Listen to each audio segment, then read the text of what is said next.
Surabaya, Pantai Indah Kapuk.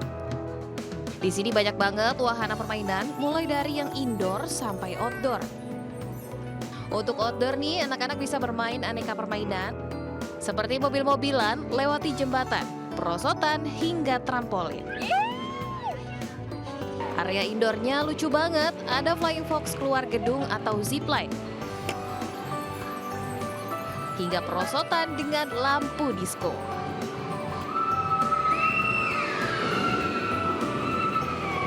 Pengunjung juga bisa pilih tingkatan main seluncurannya, mulai dari 5 meter hingga 10 meter seperti sliding warna-warni.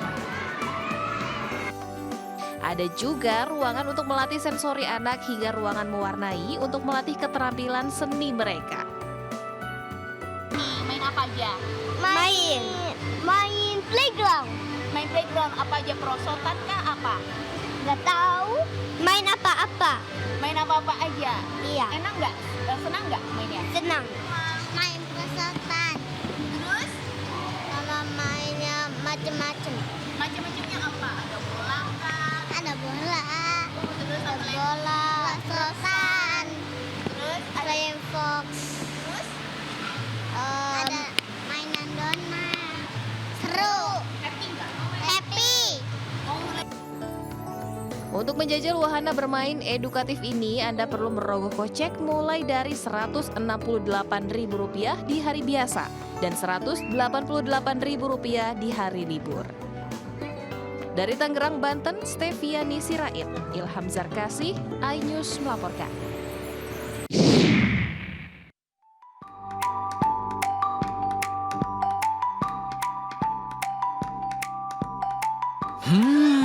Lihat pemirsa, tampilan ramen Volcano yang satu ini. Tambahan ragam topping dipadu kuah kental yang otentik, sungguh menggugah selera. Ada pula ramen ultimate dengan bumbu original yang tak kalah menggiurkan. Keduanya menjadi menu favorit sebuah kedai ramen di Kelurahan Dito Trunan, Kabupaten Lumajang. Eits, enggak hanya satu itu saja. Kedai ini juga menawarkan layanan spesial, yakni sensasi makan ramen ditemani karakter anime. Selain itu, pengunjung akan dimanjakan layaknya raja. Mulai ditemani curhat, hingga disuapi makan ramen yang lezat. Jadi makannya minuman. Iya, kita udah beberapa kali kesini dan ya suka aja. Harganya minuman. Kenapa? Harganya juga terjangkau lah, termasuk. Tentu saja, layanan istimewa ini menjadi pengalaman yang menarik bagi para pengunjung. Nah, untuk mendapatkan layanan spesial dari karakter anime cantik ini, pengunjung cukup membayar Rp20.000. Sedangkan ramen dengan cita rasa original dan otentik dibanderol mulai harga Rp20.000 hingga Rp30.000.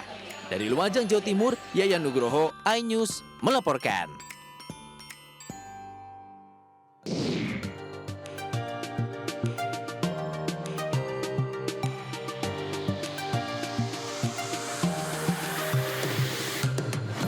Siapa di sini yang pernah makan iga gajah?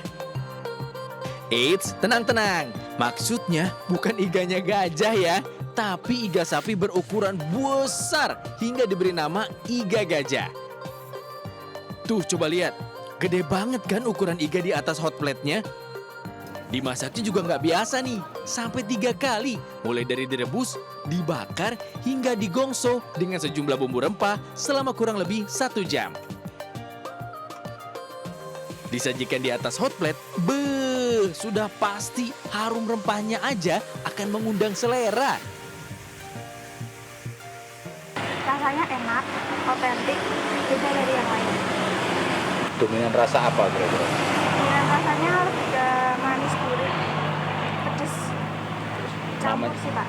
Ukurannya gede, dagingnya juga tebal, enak. Menu iga gajah terbuat dari bahan iga dan neckbone sapi dengan berat minimal 600 gram. Dengan tekstur daging yang empuk, smoky, dan kaya rasa bumbu membuat pengunjung merasa puas dan kenyang. Ide kita ingin jualan iga gitu, jadi dibikin nama iga gajah biar familiar gitu Pak. Bumbu kita pakai bumbu yang premium, biar berasa rasanya beda dari yang lain, biar lebih otentik gitu Pak. Yang penasaran mau icip-icip, harga seporsi iga gajah dibanderol dengan harga Rp60.000 per porsi. Tapi kalau mau yang ukuran kecil, ada juga iga bakar yang dijual dengan harga Rp35.000 per porsinya. Dari Bantul, Yogyakarta, Trisna Purwoko, iNews melaporkan.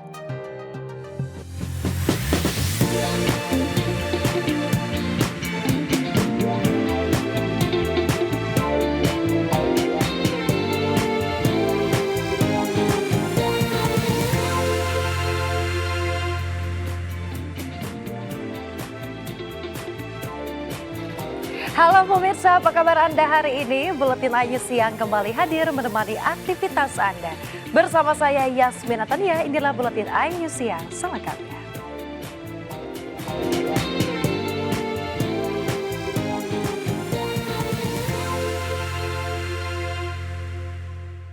Pemirsa, kita awal informasi hari ini, sebuah kios dan seekor sapi milik warga di Kabupaten Aceh Besar habis terbakar si jago merah. Sementara di Jambi, pemirsa, kebakaran juga menghanguskan rumah diduga akibat dari pembakaran sampah.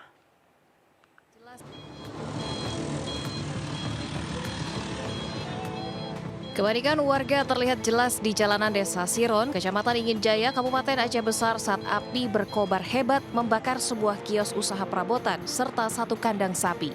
Kobaran api dengan cepat menjalar, melahap seluruh isi bangunan yang berkonstruksi kayu dan memanggang satu ekor sapi di dalam kandang. Besarnya api yang sempat menutup badan jalan berhasil dipadamkan setelah 2 mobil damkar dikerahkan ke lokasi. Kepulan asap tebal terlihat saat api membakar rumah dinas milik PT Pelabuhan Indonesia Pelindo II Jambi di Telanaipura, Kota Jambi. Kebakaran rumah dinas tersebut diduga akibat pembakaran sampah yang menjalar ke lahan kering lalu merembet ke bangunan rumah. Api akhirnya bisa dipadamkan sekitar 1 jam setelah petugas menerjunkan 7 unit mobil pemadam kebakaran ke lokasi. Beruntung tidak ada korban akibat peristiwa ini. Dengan kondisi cuaca yang sangat kemarau ini, diprediksi sampai bulan Oktober untuk jangan membakar sampah, ditinggalkan. Ini penyebabnya salah satunya kalau dugaan yang kami lihat di lapangan. Dari Aceh Besar dan Telanaipura Jambi, Tim Liputan iNews melaporkan. Pemirsa, dipicu cemburu buta, seorang pria di Kota Semarang, Jawa Tengah nekat membakar motor istri sirinya. Pria tersebut marah lantaran sang istri diduga selingkuh dengan pria lain.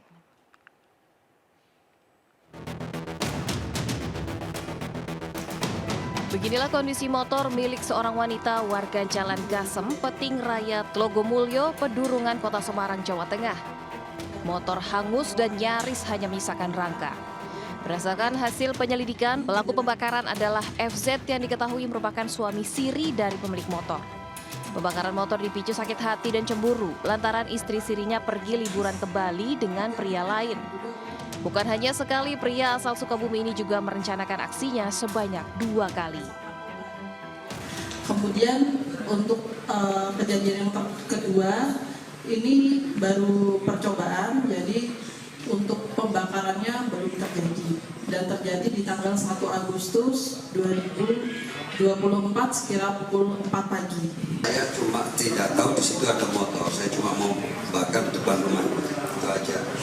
Teror aja karena dia selalu membuka HP-nya pada saat dia di Bali, memancing emosi orang, selalu memancing emosi orang. Atas perbuatannya, pelaku dijerat pasal tentang perbuatan dengan sengaja menimbulkan kebakaran dan ledakan dengan ancaman hukuman penjara paling lama 12 tahun penjara.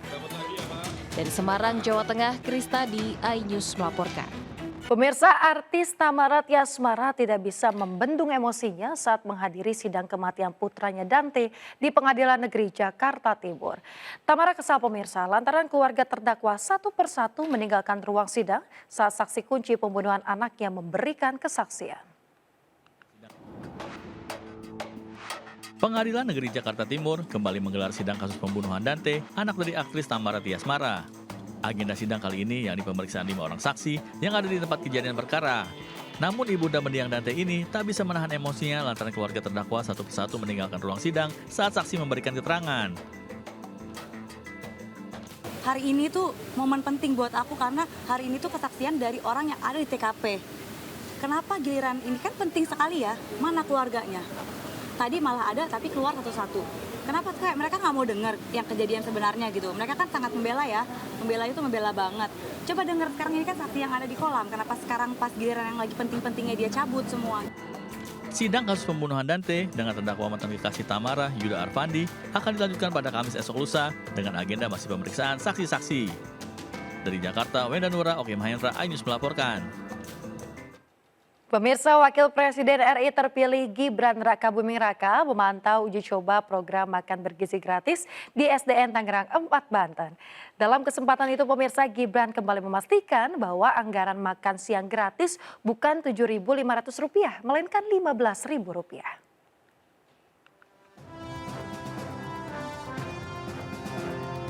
Wakil Presiden RI terpilih Gibran Rakabuming Raka memantau uji coba program makan bergizi gratis Senin kemarin.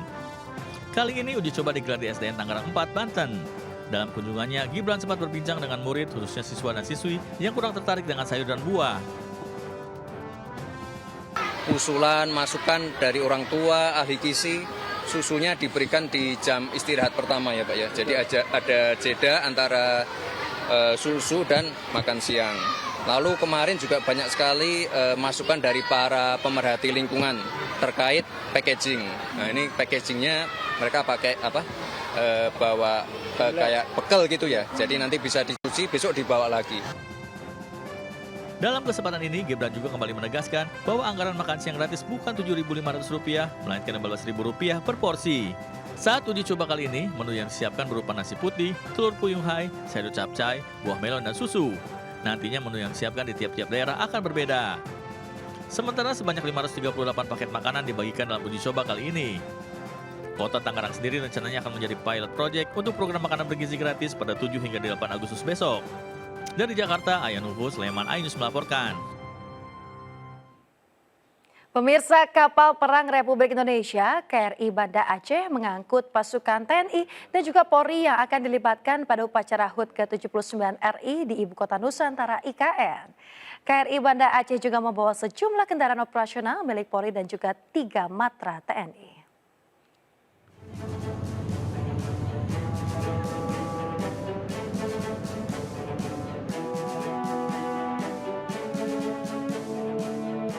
Pemirsa, KRI Banda Aceh 593 bertolak menuju Balikpapan di dermaga Jakarta International Container Terminal Tanjung Priok, Jakarta Utara. Kapal perang ini mengangkut total 171 prajurit TNI serta 100 taruna dari Akademi TNI dan juga Polri. Selain itu, pemirsa, KRI Banda Aceh juga membawa lebih dari 30 kendaraan operasional milik Polri dan juga 3 Matra TNI. Pergeseran pasukan dan juga kendaraan operasional untuk pengamanan VVIP dan juga persiapan latihan upacara HUT ke-79 RI di Ibu Kota Nusantara. KRI Banda Aceh dijadwalkan tiba di Balikpapan pada Kamis 8 Agustus 2024. Kebutuhan prajurit yang ditugaskan akan mengikuti kebutuhan dan juga situasi di IKN yang saat ini masih dalam tahap pembangunan.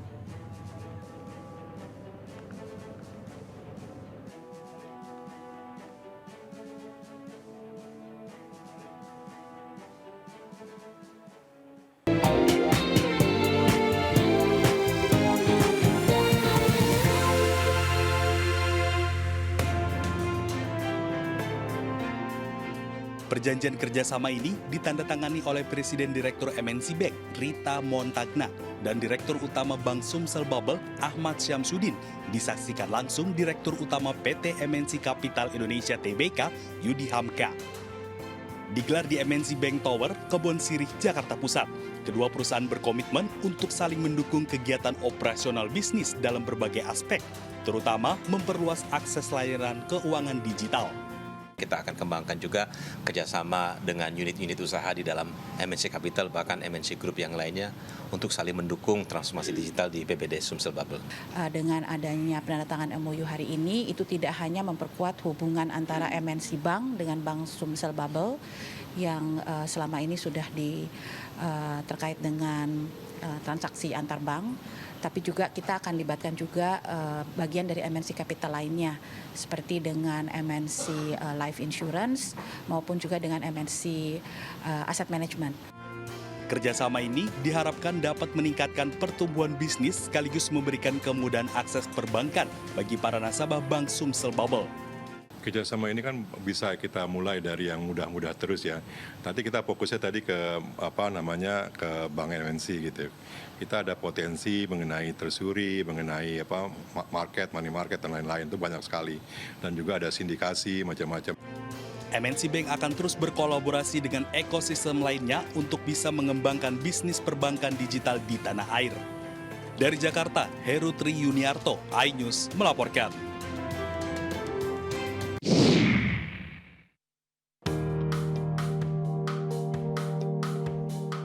Sebanyak 35 agen properti nampak antusias mengikuti pemaparan yang disampaikan Direktur Utama PT MNC Finance Gabriel Mahyudin.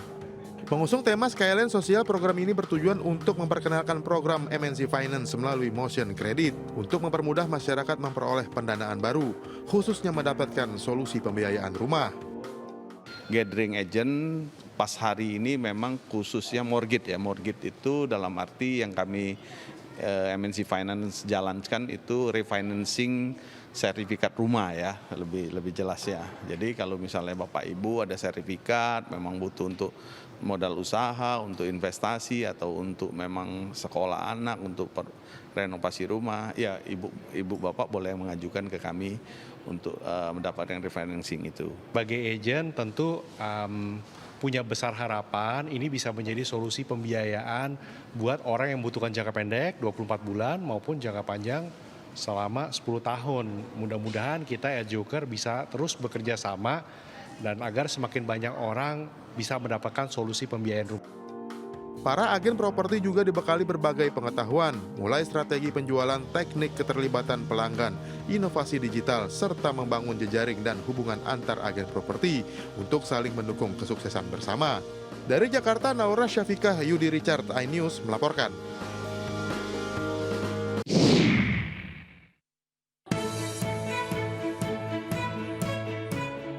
Menteri Pariwisata dan Ekonomi Kreatif Sandiaga Salahuddin Uno menghadiri acara Nemuin Komunitas atau Netas di Ada Apa Kopi di Malang, Jawa Timur.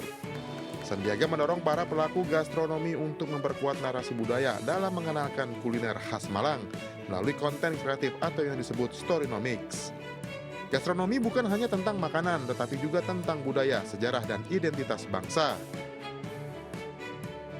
Sementara itu, dalam acara Beli Kreatif Desa Wisata Betty Dewi 2024 di Kampung Heritage Kayu Tangan, Kota Malang, Sandiaga juga mendorong pengelola desa wisata untuk mengemas paket wisata lebih menarik dan bisa onboarding secara digital. Kita sepakat untuk memfasilitasi seluruh UMKM yang memiliki hak kekayaan intelektual untuk didaftarkan dan dilindungi. Yang kedua, kita tadi juga mengajak para animator yang ada di Kabupaten Malang untuk berpartisipasi melalui program workshop ini ke program apresiasi kreasi Indonesia maupun program business matching dengan calon buyer di luar negeri. Di Pendopo, Kabupaten Malang, Sandiaga juga hadir mempromosikan produk fashion khas Malang pada acara Kata Kreatif. Menurut Sandiaga, ekosistem ekonomi kreatif yang kuat dapat menjadi daya dukung keberadaan destinasi wisata, termasuk desa-desa wisata yang ada di Kabupaten Malang. Dari Malang, Jawa Timur, Priyo Pandu Aji, iNews melaporkan.